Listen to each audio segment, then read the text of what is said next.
എടോ നമുക്ക് അത്ര എന്തെങ്കിലും ഒരു കാര്യം ചെയ്തിട്ട് അങ്ങോട്ട് ചൊവ്വാണല്ല.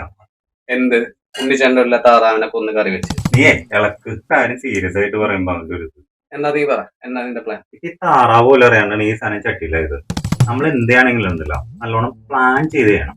എന്തൊന്ന് താറാവിനൊക്കെ കമ്മുമ്പോഴുള്ള സ്കെച്ചും പ്ലാനായിട്ട് പോണേ. ഓ അപ്പൊ മനസ്സിലായി. അപ്പൊ നമ്മള് താറാവിനെ വെക്കാനായിട്ട് എവിടെ കടയിരുന്ന അതെ നീ അത് ഇളക്ക് അപ്പൊ വെക്കണ്ടേ? അല്ലെ മറു ഞാൻ ഇളക്കിക്കോളാം. വേണ്ട അതെ അതൊരുമാതിരി സീബയുടെ പരിപാടിയ.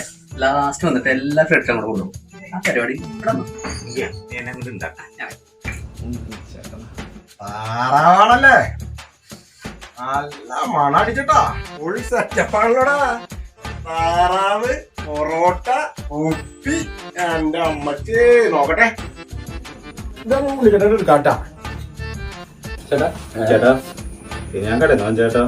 ചേട്ടാ ഞാൻ ഉണ്ടാക്കിയതാ. നല്ല ടേസ്റ്റ് ഉണ്ടാ. അതെ ചേട്ടൻ്റെ പൂവൻ താറാവല്ലേട്ടാ. എടാ ഇവൻ രാവിലെ മുതൽ എന്റെ വീടിന്റെ ചുറ്റും കിടന്ന് കറങ്ങണതും താറാവിനെ പിടിക്കണതും ഞാൻ കണ്ടതാ. നല്ലൊരു ഞായറാഴ്ച അല്ലേ, കറി ആയിക്കോട്ടെ എന്ന് വിചാരിച്ചു ചേട്ടൻ. അപ്പൊ ഉണ്ണിയേട്ടാണ് പോവാട്ടാ.